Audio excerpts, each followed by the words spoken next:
ब्राह्मण को भोजन नहीं करा पा रहे हैं, मान लो आप गौ माता को रोटी नहीं दे पा रहे हैं, श्वान को भोजन नहीं दे पा रहे, कौवे को भोजन नहीं दे पा रहे हो, और मान लो गया ब्रह्म कपाली या कहीं पिंडदान नहीं कर पा रहे हो, तिलांजलि तर्पण नहीं कर पा रहे हो, तो एक काम जरूर करना, जल के पात्र में 2 बूंद गंगा जल डालना और वो गंगा जल शंकर को रोज 16 दिन तक चढ़ाइए, पितृदोष समाप्त हो जाए। जब ज्यादा घर में पितृदोष हो ना, ऐसा लगे कि पितृदोष बहुत ज्यादा है, 1 रुपए कमा रहे हैं, 1.25 रुपए खर्च हो रहा है, हाथ में पैसा नहीं टिक रहा, दुकान 4 दिन अच्छी चल रही है, फिर व्यापार डाउन हो जाता है, कोई पैसा लेकर भग गया, नहीं दे रहा, कहीं कर्जा मात्रा बढ़ गई है, ये पितृदोष के लक्षण है कुछ। इसमें आपके घर में जो भी रुद्राक्ष पड़ा हो, जो भी रुद्राक्ष रखा हो, क्योंकि संभाल के तो आप रखते नहीं, पटक देते हो यहां में, जो भी रुद्राक्ष आपके घर में रखा हुआ, एक पानी के पात्र में उस रुद्राक्ष को डाल दीजिए, उसमें 1 चावल का दाना डाल दीजिए। महाराज, परिंदा जहां होता है, मटका, हंडा या रसोई घर में आपका जो पानी भरने का स्थान होता है, जिसको आरो वारो क्या क्या लगा के रखते हो, उसी के कहीं पास में उस कलश को रख दीजिए, ऊपर से उसको ढक दीजिए। शाम के समय, सुबह रखा 10 बजे से 12 बजे के बीच में, शाम के समय प्रदोष काल में भगवान शंकर का नाम स्मरण कर कर, ओम नमः शिवाय बोलकर, श्री शिवाय नमस्तुभ्यम बोलकर, या महामृत्युंजय मंत्र का स्मरण कर कर, या गायत्री मंत्र का स्मरण कर कर, जो मंत्र आपकी बुद्धि में, विवेक में समाहित हो, उस मंत्र का नाम लेकर राम कृष्ण हरि जो बोल सकते हो, एक घी का दिया अवश्य प्रज्वलित करें, लंबी बाती का। कौन सी बाती का? फूल बत्ती का नहीं, गोल बत्ती का नहीं, लंबी बाती का लगा। बत्ती का मुख दक्षिण की ओर, कहां पर होना चाहिए? दक्षिण की ओर, ना पूरब, ना पश्चिम, ना उत्तर। बत्ती का मुख कहां हो? दक्षिण की ओर। जैसे श्राद्ध पक्ष में ब्राह्मण को जब भोजन कराते हैं तो ब्राह्मण का मुख श्राद्ध पक्ष के भोजन कराते समय अगर पूरब, पश्चिम और उत्तर का होता है तो श्राद्ध के भोजन का फल नहीं मिलता। उसका मुख दक्षिण का होता है तो हमारे घर के जितने भी पितर उस तिथि में गए होते हैं सबको उसका भाग मिल जाता है और पितृदोष समाप्त हो जाता है। इसलिए ब्राह्मण का मुख श्राद्ध पक्ष में भोजन कराते समय दक्षिण का होना चाहिए।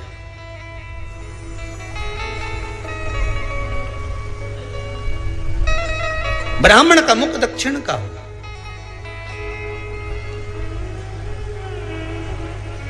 यहां तक शास्त्र कहता है महाराज, अगर गौ माता को श्राद्ध पक्ष में अगर भोजन दे रहे हो तो गाय का मुख अगर दक्षिण का है, गाय का, आपका मुख भले उत्तर का हो, गाय का मुख दक्षिण का हो, आपका मुख भले पूरा पश्चिम कहीं का, गाय का मुख अगर दक्षिण में है, अगर आपने दक्षिण में गाय को खड़ी कर रखा है और दक्षिण में उसका मुख और आप भोजन दे रहे हो तो शास्त्र कहता है कि किसी पिंड की जरूरत नहीं पड़ती, गाय स्वतः कल्याण कर देती है, गौ माता स्वतः कल्याण कर, दक्षिण मुखी हो। तो दिए की जो बाती का मुख कहां होना चाहिए? दक्षिण का। और दक्षिण का मुख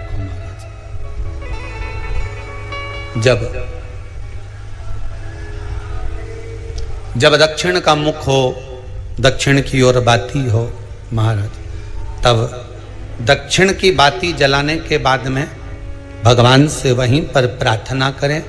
जो कलश रखा है उसके ऊपर जो प्लेट रखी है, ढाका गया है, वहां अपना सीधा हाथ रखें और अपने पूर्वजों का, अपने पितरों का स्मरण करें कि मेरे धन को लेकर कोई चले गया, मेरा व्यापार ऐसा चल रहा है, मेरा घर में बच्चों का विवाह नहीं हो रहा, या घर में इतनी अशांति है या तकलीफ है या कष्ट है, ये सब का स्मरण कर कर उस कलश को रात्रि भर रखे रहने दें।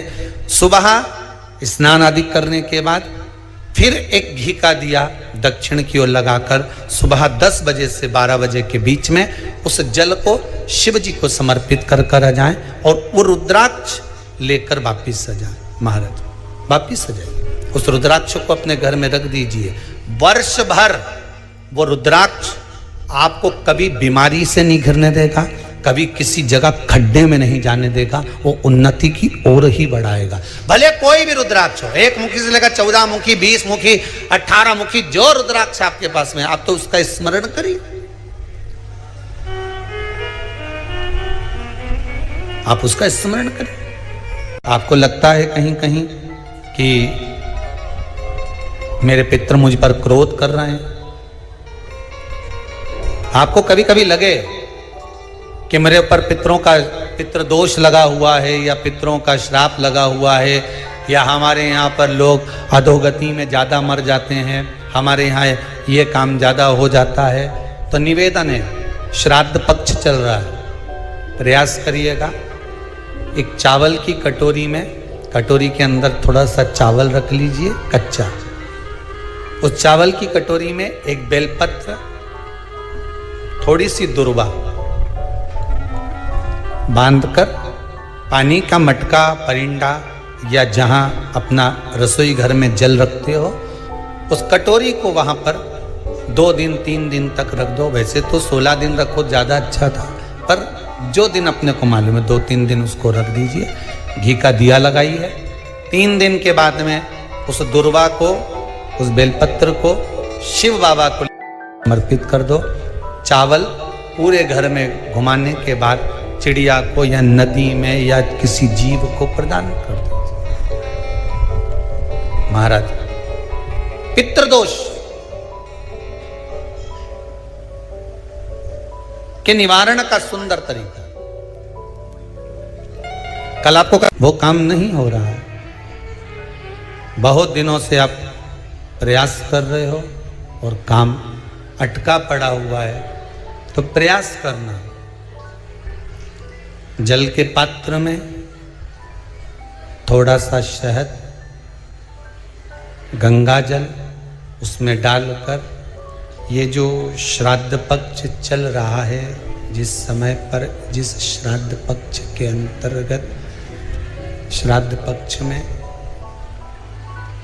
एक पात्र में जल लेकर उसमें थोड़ा सा शहद, गंगा जल डालकर भगवान शंकर को कुंदकेश्वर महादेव के नाम से, कौन से महादेव? कुंदकेश्वर, क्योंकि विदल और उत्पल इन दोनों असुरों ने, राक्षसों ने जब बहुत उपद्रव मचाया, अब ठीक, जब बहुत उपद्रव मचाया, तब माता जगतजननी के कहने पर कुंदुक का प्रहार कर कर इन दोनों राक्षसों का संहार करा था। तो शिवजी का नाम कुंदकेश्वर पड़ गया था। क्या नाम पड़ा था? कुंदकेश्वर। कहते हैं बहुत बांधाओं में जब व्यक्ति पड़ जाता है, बहुत बांधाओं में जब व्यक्ति चला जाता है, कुछ ना कुछ समस्याओं में जब व्यक्ति फंसा रहता है, पड़ा रहता है, तो कुंदकेश्वर महादेव का स्मरण करना चाहिए। एक प्रयास और करना, छोटा सा प्रैक्टिकल करने में क्या जाता है। दुकान पर ग्राहक नहीं आ रहे ना, आधा घंटा हो गया कोई ग्राहक नजर नहीं आया,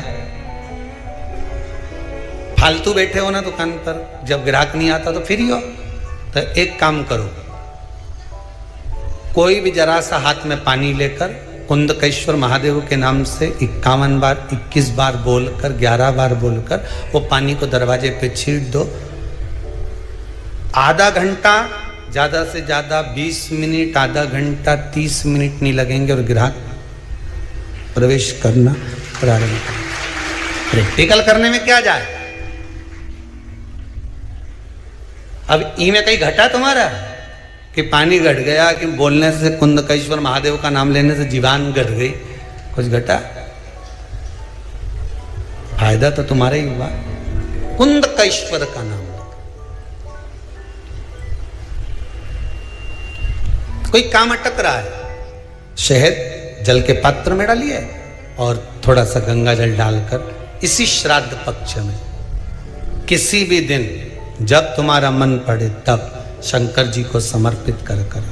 और साथ में एक लोटा पानी, एक कलश जल का अलग से लेकर जाओ। जब शहद का जल शंकर जी को समर्पित कर दो, उसके बाद सादा जल शंकर जी को अवश्य समर्पित करके। शहद का जल बांधाओं को हर लेता है, बांधा को हरता है। हम तो कई बार बच्चों से कहते हैं, अगर कोई बच्चा कंपटीशन एग्जाम में बैठ रहा है, इंटरव्यू दे रहा है, या कोई एग्जाम में नहीं निकल रहा है, तो प्रयास करना बेलपत्री का जो बीच वाला पत्ता होता है, इस पत्ते पर शहद लगाकर हथेली में रखकर अंगूठे से इसको इस तरह से दबाकर शिव जी के कुंदकेश्वर महादेव का नाम लेकर अपनी मनोकामना कर कर शंकर भगवान का जो शिवलिंग है, उस शिवलिंग पर इस बेलपत्री के पत्ते को चिपकाकर आ जा और एग्जाम देने जा। बाबा निपटे का सब काम कर। जिस बालक बालिका का जॉब नहीं लग रहा हो, सर्विस नहीं लग रही हो, नौकरी नहीं लग रही हो, जगह जगह पहले करते थे जॉब, अब छूट गई, 2 साल हो गए, 3 साल हो गए, सर्विस नहीं लग रही हो, बहुत प्रयास कर लिया हो, बहुत प्रयास, तो महाराज काली तिल्ली को पीस कर उसको जल के पात्र में डालकर अपने घर के मटका परिंडा, पितरों का जो स्थान होता है, जलाशय होता है, उसके पास में एक पात्र में रख दीजिए। बेलपत्री या बट का पेड़ या पीपल का पेड़, इस वृक्ष के नीचे एक रात्रि तक रखे रहने के बाद में दूसरे दिन अपनी कामना कर, जिनका जॉब नहीं लग रहा, सर्विस नहीं लग रही, नौकरी नहीं लग रही, या कहीं उलझने उत्पन्न हो रही है, उस व्यक्ति को हाथ में ले जाकर उस पात्र का जल, 3 वृक्ष पितरों के तुल्य हैं, कल की कथा में कहा था।